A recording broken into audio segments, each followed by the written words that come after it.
The group A is because of its antigen, it's exotoxin A, and the exotoxin actually causes the body's own immune system to contribute to the damage.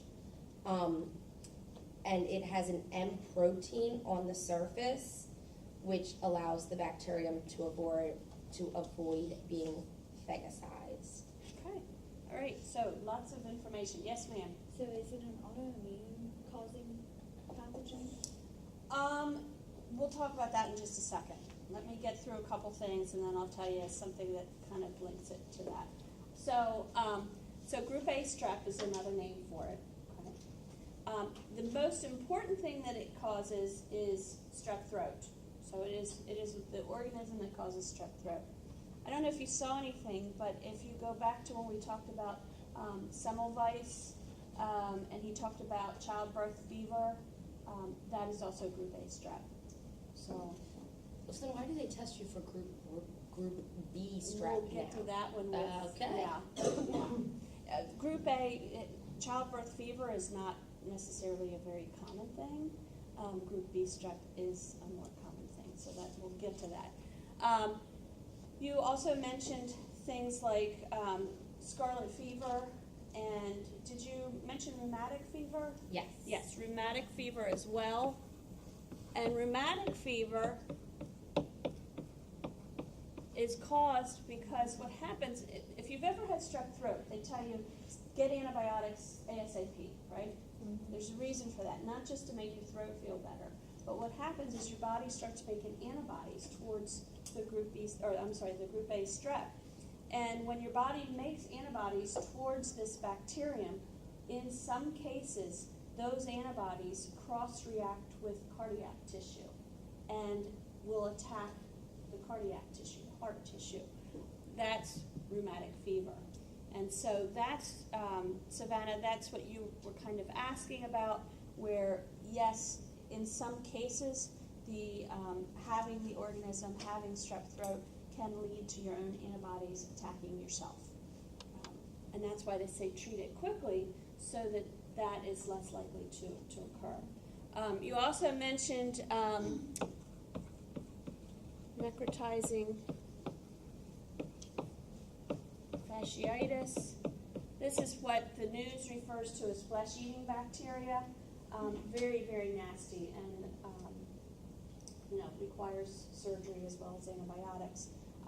Seen it many times over the years from a lab side, not from a patient side, but we would get wound cultures and grow group A strep from the wound cultures. A couple hours later, we'd get a tissue culture, grow group A strep from the tissue culture.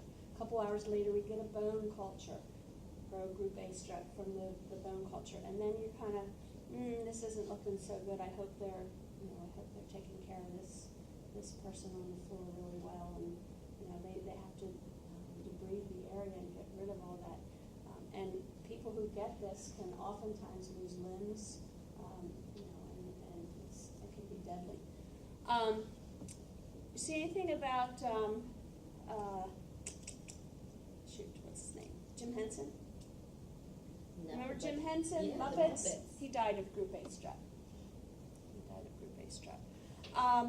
There was something else I wanted to tell you. I'm trying to remember what it was.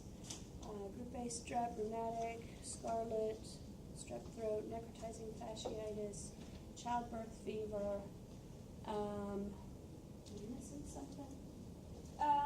Yeah, endocarditis. So any organism that can be considered oral flora, meaning organisms that live in your mouth, can in some instances cause endocarditis.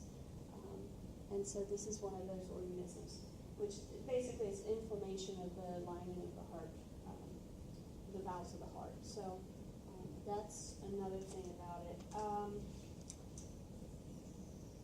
You mentioned impetigo. Mm-hmm.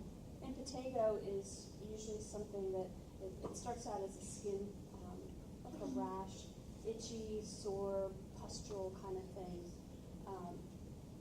And group A strep can cause it. Staph aureus can cause it as well.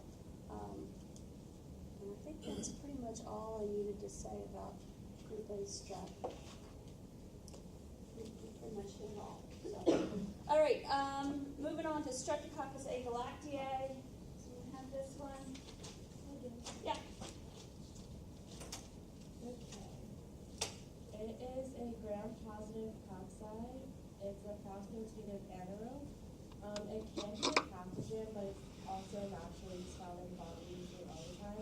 So it prefers a body temperature at 37 degrees Celsius, but it has also been shown to survive in milk at negative 20 degrees for up to 4 weeks, and in fish tissue at negative 70 degrees for up to 9 months.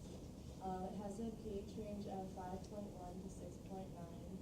It's normally found in the throat, the genitourinary tract, and the rectum, and it can potentially cause urinary tract infections in susceptible adults, so anyone who's already sick, like with cancer or HIV or something like that. It can cause mastitis in cows, and is commonly known for causing neonatal sepsis, meningitis, and pneumonia. And it can be treated with antibiotics such as penicillin or aminoglycosides. And my interesting fact is that some strains are resistant to macrolide and clindamycin. Okay, so this is, did you read, we talked about strep pyogenes being group A strep? This is strep B. This is right, group B strep. Okay. It's actually a normal organism, well not normal, but it's oftentimes associated with cows, and like you said, it causes mastitis in cows. But it's also an organism found in humans. Did you see anything about, okay, so how do the newborns end up with meningitis or sepsis from this? I think it's like if the mother has it and know that it can be passed like during birth, like we would Right, know. exactly. So there's, I don't know the exact percentage, somewhere in the ballpark of 25%-ish of all women carry group B strep in their vaginal tract or vaginal canal. Doesn't do any harm, doesn't cause any problems, but during the birthing process it can be passed to the baby, where it can lead to meningitis or sepsis, or I think you also mentioned pneumonias, yeah. You also mentioned urinary tract infections. I forgot all about that, but yeah, they can. I've seen that many times. They can, and again, that has to do with the proximity of where the organism normally resides in females to its relationship to where the bladder is. That's about all there is. So, pregnant women are usually tested for this late in pregnancy. Make sure they don't have it. If they do, they're generally given antibiotics before delivery. You said that when it's past the child, it can lead to meningitis, sepsis, and what? Pneumonias. Good question too. Yes, you're on, if you are strep B positive, you are on antibiotics from the time you get to the hospital. They start them. Yeah, because you get tested. Get their IV antibiotics. Their IV, yeah. Yeah. Is there a specific pneumonia that it causes? Maybe specifically. Because there's different types of pneumonia. Well, it's a bacterium, so it causes bacterial pneumonia. Yeah. Okay. All right. Any questions on that one? No? All right. Streptococcus mutans. There. Streptococcus mutans is a bacteria that inhibits the human oral cavity. It has a gram-positive Coccus, yep. gram-stain reaction. Streptococcus mutans produces plaques and acids that break down tooth enamel and cause dental cavities. It makes up 30 to 60% of the total bacteria on the surfaces of the teeth. It can thrive from 18 to 40 degrees Celsius, but its optimum temperature is 37 degrees Celsius. It's facultatively anaerobic. It has channels through their cell walls so they can eat, and they eat sucrose.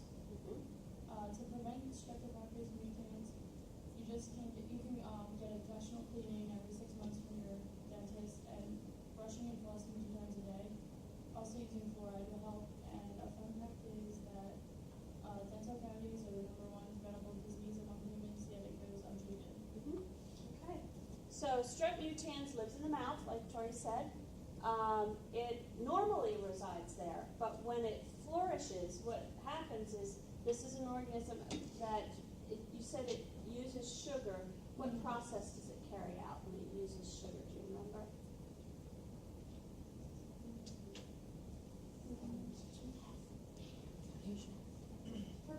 It ferments. It carries out fermentation. It ferments the sugars. And did you see by any chance what it produces as a byproduct? I didn't write it down, but I did read about it. I don't remember. Okay. Lactic acid. That produces lactic acid. So what type of fermentation is that? Lactic acid. Lactic acid fermentation. Right. So it produces lactic acid, which is an acid or a base. Lactic acid. It's an acid. So what does the acid do? Well, it wears it down the enamel on your teeth and causes, cavities. Okay? Like you said, going to the dentist, getting cleaning, brushing, flossing, all that good stuff reduces the problem. Also, it can lead to endocarditis. Did you see anything about that? So again, it's an oral flora. It's an organism that lives in the mouth, and a lot of times those are the organisms that can lead to endocarditis. Hold on. And those are the organisms that, individuals who go to the dentist who may have maybe some sort of congenital heart defect, or maybe like a murmur or a valve issue of some sort, oftentimes use prophylactic antibiotics when they go to the dentist. And the reason for that is when you go to the dentist, no matter how careful they are, they're going to nick your gums, and there's going to be, an opening where bacteria can get in and make it through the bloodstream. So that's why they do that. Yeah. Isn't like gingivitis, doesn't it make it like more likely for endocarditis? Like for gingivitis, doesn't it make it like worse? Make what worse? Like endocarditis makes it Well, more likely. yeah, to happen? because your gums are not in good shape, and again, you can have openings in the gums which are going to allow that bacteria. Yeah. So they always say, a good, oral hygiene is important to your overall health, and that's one of the reasons for it. So, all right. So that was strep mutans. How about Enterococcus faecalis? Yes, Savannah. Alrighty. Enterococcus faecalis is a gram-positive cocci bacteria that can be found in human and other mammals' gastrointestinal and genital tract. It can cause a life-threatening infection. In nature, it is found in soil, water, and in some plants. This bacteria is also seen in root canal treated teeth. The other class they mentioned that, and I had not heard that before. That's pretty interesting. Yeah. Sorry. It is 9 times more likely to cause infection in those regions than any other cases of front infections. This is the bacteria that causes urinary tract infections and are not uncommon to women. And it also causes meningitis. They have a high resistance to antibiotics, but sensitive strains of this bacteria is commonly treated with ampicillin or vancomycin. It's more commonly resistant to vancomycin though. The ideal temperature for it to grow is about 10 to 42 degrees Celsius. It has a broad pH range, so that's why it can grow in the female's genital tract. They grow in short chains or pairs. The bacteria is a fermentative metabolism, so it can convert carbohydrates to lactic acid. A problem with this bacteria is it can survive prolonged periods of nutrient deprivation. In many cases, especially in older people, this bacteria can alter the host's response, such as making someone act out of the ordinary, the cognitive function. And when you notice unusual signs of behavior or a change in the way an older person gets, it's important to immediately take them to the doctor to get them tested for this bacteria. Okay, very good.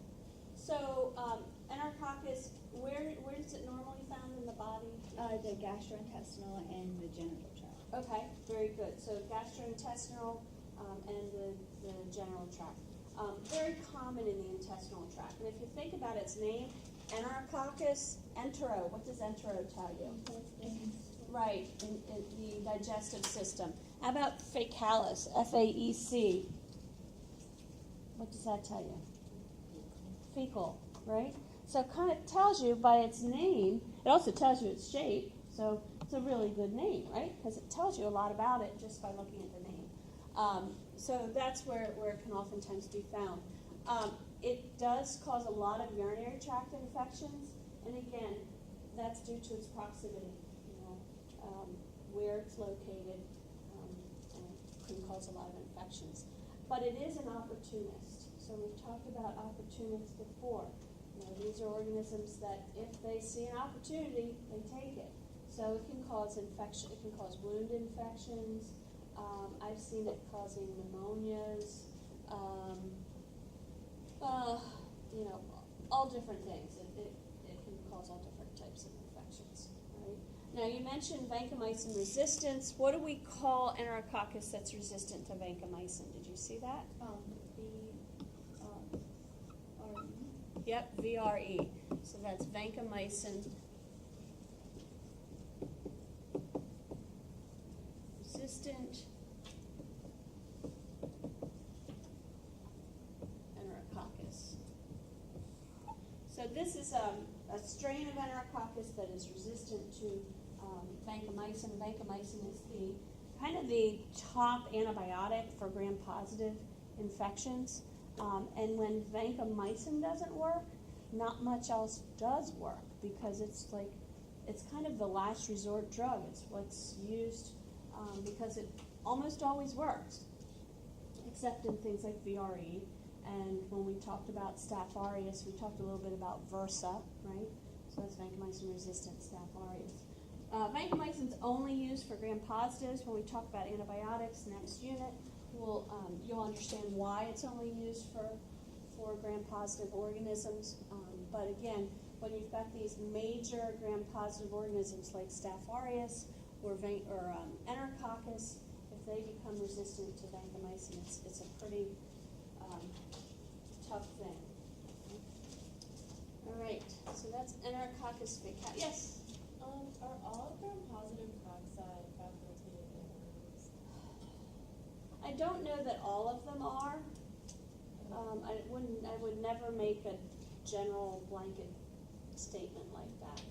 So, But all these ones are. well, I'm probably not going to ask you something like that unless it's something unusual about the organism. So I'm not going to make you differentiate between aerobe and facultative anaerobe for a quiz, okay? Because honestly, if it's facultative or it's a true aerobe, either way, you're going to be able to grow it the same way. So, yeah. All right, moving on. So now we're going to talk about gram-positive rods, but these are endospore formers. So if you take notice to these endospore formers, what do you notice about the genus of organisms we have here? Bacillus and Clostridium, which we learned about, very early on in the semester. So, so the first one we have is Bacillus anthracis. Do I have someone with that? Oh, yes, I do. Bacillus anthracis gramsine is gram-positive rods. Their optimum temperature is 37 degrees Celsius, but when temperature isn't favorable, it can remain inactive for many years, but will become active again in favorable environments. It is anaerobic or aerobic. It lives in soil that has carbon and nitrogen sources. It causes anthrax in wild and domestic animals, but humans can be affected when they come in contact with infected tissue. Symptoms of anthrax are fever, chest pain, and shortness of breath, and can be treated by penicillin. Okay. All right. I don't know that penicillin's probably the first choice. I would think it would be more like ciprofloxacin. Did you see that one at all? No, didn't see that one. All right, so causes anthrax. This organism produces endospores. There's actually 3 types of anthrax. There's cutaneous, gastrointestinal, and pulmonary, or inhalation. So, back in 2001, when they had a problem with this being sent through the mail, the endospores being sent through the mail, I'm sure some of you were pretty young at the time, but people would open their mail, the spores would be released, people would inhale them and end up with anthrax. The news media would, of course, report on this wrongly, because they used to say, oh, they developed the cutaneous form of, or they were exposed to the cutaneous form of the bacterium, or they were exposed to the pulmonary form of the bacterium. That's not true. It's all the same bacterium, it's just how it gets in. If it gets in through an opening in your skin, you get cutaneous anthrax. If you ingest it, you get gastrointestinal. And if you inhale it, you get pulmonary. It's a matter of how it gets in as to what type of anthrax individuals develop. Cutaneous is the mildest form and usually resolves very well.